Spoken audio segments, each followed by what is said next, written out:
In this video, we're going to talk about how to edit products on Teespring.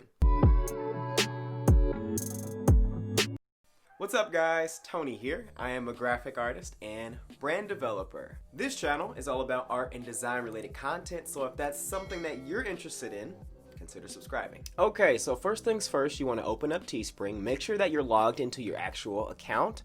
You're going to hover over to the part of the website that shows your email address. You're going to click the drop down menu and then go to listings. This will prompt you to all of the shirts or items that you have designed.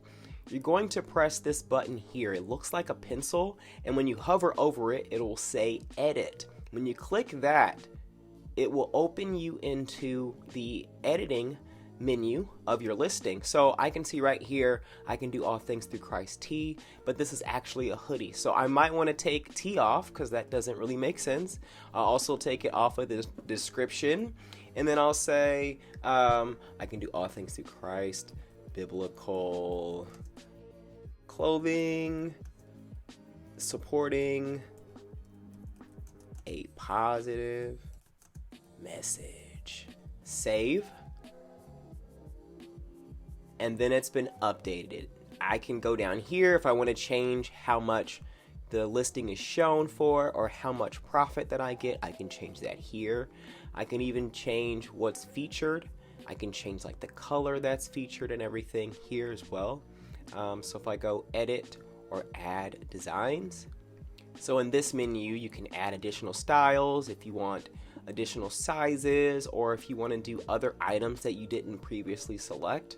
This is where you can make that change. So you can add socks, leggings, all over print joggers.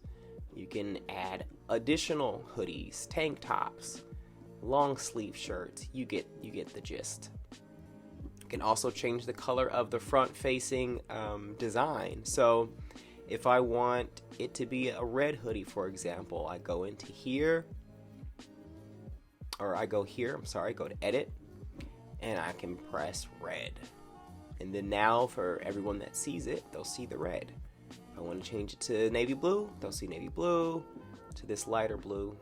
So press continue. I like this design. Color. Press continue again. Save edits. It's going to update everything. And there we go. If you want to learn how to set up your Teespring store in 2 minutes or less, you're not going to want to miss this.